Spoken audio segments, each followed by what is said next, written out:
Um projeto de peso P é lançado a partir de uma superfície horizontal plana.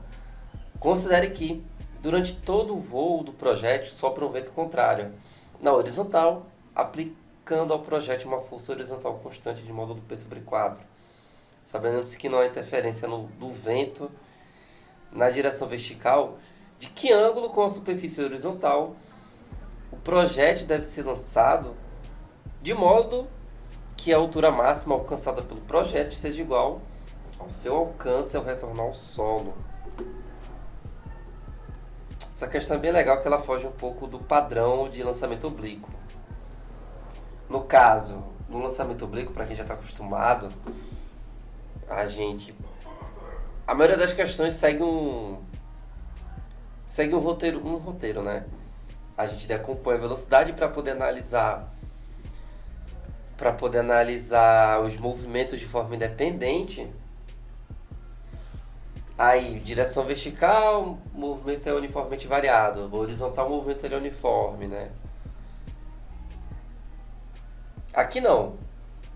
Aqui, as duas direções vão ter aceleração. Então, essa é a parte interessante desse problema. E com isso, o movimento ele não vai ser, a trajetória não vai ser parabólica, vai ser outro formato, que eu acho que nem tem nome.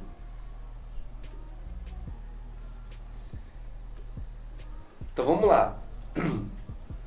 Aqui o alcance, aqui a altura máxima. Ele quer que essa altura máxima tenha o mesmo valor do alcance.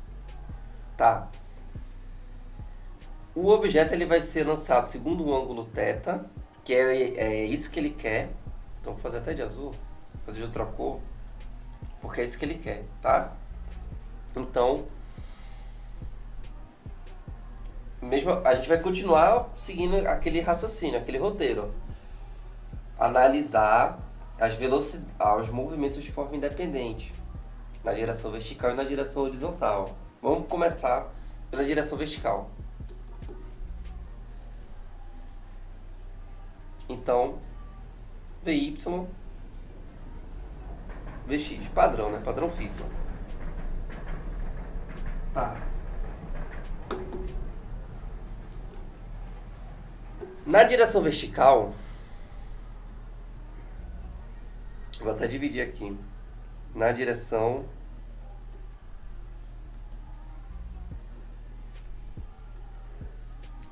vertical,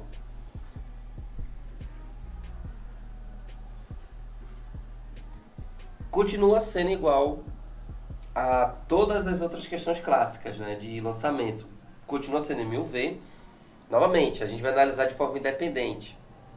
Então, só vou analisar a direção vertical, né, a gente analisa ignorando o outro movimento. Então vamos lá. O tempo total de voo que eu vou precisar, porque para a gente poder encontrar o alcance, eu vou precisar do tempo. Tá? Então, é igual em todas as outras questões. Bom, vou usar a equação horária da velocidade.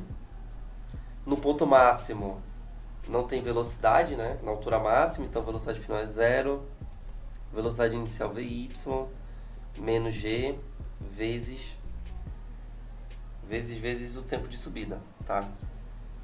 O movimento ele é retardado. Então, tempo de subida VY sobre G. Acontece que o tempo total, o mesmo tempo de subida é o mesmo tempo de descida. Então, o tempo total, 2 vezes o tempo de subida, ou seja, 2 vezes VY sobre G. Tranquilo? Se eu ganhasse R$ 1 para cada vez que eu deduzir isso aqui, tava milionário. Olha só. Para R$ 1 para cada vez que eu já fiz isso aqui, pelo amor de Deus. Agora, vamos encontrar que altura máxima é essa. Por Torricelli. Eu poderia usar a equação horária da posição, poderia, mas dá mais trabalho. Então, Torricelli, né? Velocidade final zero ao quadrado, velocidade inicial ao quadrado, menos duas vezes a aceleração, que é o próprio g, a distância. Então, essa altura aqui, ó, lembra que é o alcance, dada a condição do problema, é igual a vy ao quadrado sobre 2g. Ok. Por enquanto, nada de novo, porque isso é algo que a gente faz, né, naquelas questões simples lá de lançamento oblíquo. Agora, o interessante vem agora na direção horizontal.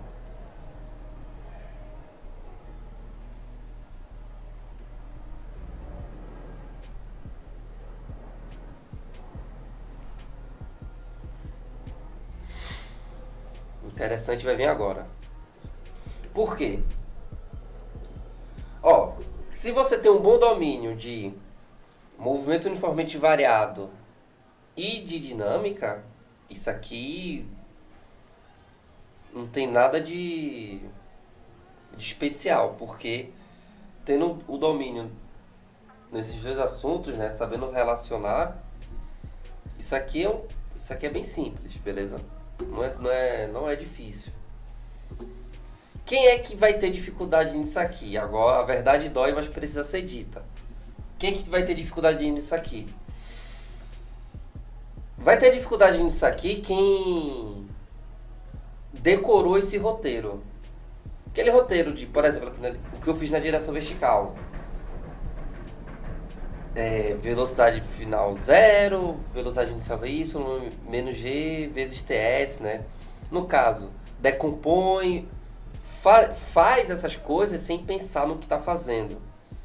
Faz já porque decorou um roteiro, porque viu aí várias resoluções, acabou vendo 1 milhão de vídeos e todos eles, né? O professor faz isso aqui e a pessoa acaba memorizando, porque realmente é um roteiro, tá? E aí a pessoa às vezes faz sem pensar. E aí quando vem algo diferente, a pessoa não sabe como lidar com essa coisa diferente, né? E aí acaba tendo dificuldade.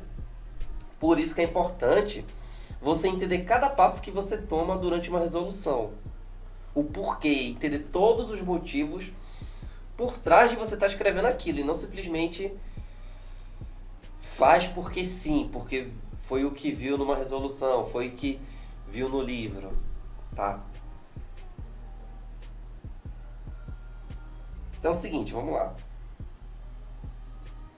Isso não serve só para essa questão, tá? Isso aqui é caso geral. Isso que eu falei é para qualquer assunto. Então, vamos lá, voltar aqui na direção horizontal. Vê só. Agora, eu vou ter uma aceleração. Inicialmente, assim, quando eu fiz na direção vertical, eu estava lidando com essa aceleração aqui, que é a aceleração da gravidade, por conta do peso, né? Aceleração gravitacional. Acontece que nessa direção também vou ter. Agora, que valor é esse? Bom, quando eu tenho a bolinha, vamos dizer que pegar um momento que esse projétil está aqui, tá? Bom, então a gente tem duas forças. A gente tem o peso e tem o peso P, né? Mas o peso a gente sabe que é M vezes G. E vai ter uma força também aqui, agora para a esquerda, de módulo P sobre 4, ou seja, mg sobre 4. A quarta parte do peso. Bom, a gente sabe que a força resultante nessa direção é o peso, né? Então, a gente faz mg, força resultante, é igual à segunda lei de Newton, né? Massa vezes aceleração, corta a massa, e a gente encontra aqui G igual a A. Por isso que a aceleração na vertical é a aceleração na gravidade, e veja que não depende da massa. Ou seja, é uma coisa que a gente aprende, né? Que a aceleração é igual independente da massa. Beleza. Agora, Nessa direção aqui, ó, na direção horizontal, eu também vou ter uma força resultante. Bom, força resultante, que vai ser mg sobre 4, é igual a massa vezes a aceleração. A massa soma, então, essa aceleração é igual a 1/4 de g. Então veja, eu tenho uma aceleração para cá, que vale g, e a aceleração na horizontal é g sobre 4. Lembra que, segundo a lei de Newton, se você analisar da forma vetorial, força resultante é igual a massa vezes a aceleração. O vetor força resultante tem a mesma direção em sentido que o vetor aceleração, porque isso aqui é um escalar positivo. Então, os dois vetores, força resultante e aceleração, têm a mesma direção e sentido, tá? Por isso que, se a força, aqui no caso, na direção vertical, a força resultante é para baixo, então a aceleração vai ser verticalmente para baixo. Aqui a força resultante é horizontal para a esquerda, então a aceleração vai ser horizontal para a esquerda, tá? Tá. Então, na direção horizontal, veja, a velocidade inicial está para a direita, a aceleração está para a esquerda. Então veja que inicialmente o movimento ele vai ser retardado, tá? Ele vai diminuindo de velocidade. Vamos lá. Então, usar aqui a equação da posição. Distância percorrida, que é o alcance, é igual a velocidade inicial vezes o tempo, que nesse caso é o tempo total de voo, menos a aceleração, tempo total ao quadrado sobre 2. Agora é só fazer as devidas substituições, tá? Eu já tenho tudo que eu preciso para substituir. Eu tenho o alcance, que é o ali, ó, que é a altura máxima, é a condição do problema. Vx, beleza, o tempo total que eu tinha encontrado e a aceleração que ele vai sofrer na direção horizontal. Pronto. Fazer todas as substituições, a gente encontra a resposta, o ângulo. Vamos lá. Tentar que ser o mais direto possível, tá? Porque a gente já sabe o que tem que fazer. Agora é só questão mesmo de trabalho manual mesmo, tá? Manipulação algébrica. Olha só. O alcance, Vy ao quadrado. O alcance que é a altura, tá? 2g.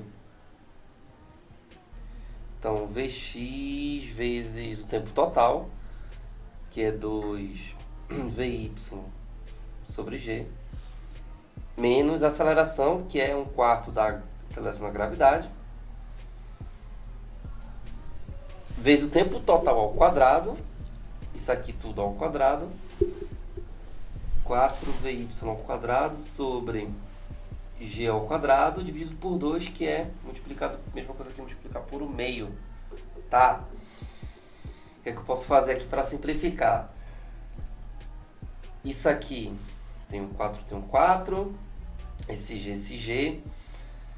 Posso multiplicar tudo por 2G, né?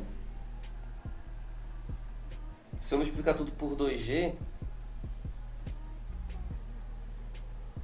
eu vou tirar as frações, os denominadores da fração.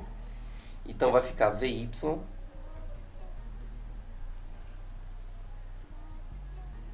igual a, por 2G aqui, corto o G, vai ficar 4 vezes Vx Vy. Tá, e aqui? Aqui fica, esse 2 corta também, né? Quando eu multiplicar por 2G, o G ali embaixo fica Vy menos Vy ao quadrado, beleza? Daí, eu posso passar isso para o outro lado para somar. 4 Vx Vy. Vy é diferente de zero, posso dividir aqui por 2. E aí eu tenho Vy igual a 2Vx. Vy é V seno θ. Deixa para substituir aqui no final. Vê que se a gente substituísse isso no início, seria infernal a conta. 2 vezes V cosseno θ. A conta já é um pouco grande, né? Já tem muito termo. Imagina com seno e cosseno. V por V. Dividir tudo por cosseno, aqui vai ficar, né? Aqui vai ficar a tangente. Então, a tangente desse ângulo que é o que se pede, a tangente desse ângulo é igual a 2. Colocando isso na notação de função inversa, esse θ é arco tangente de 2. Ou seja, é um ângulo tal que sua tangente vale 2.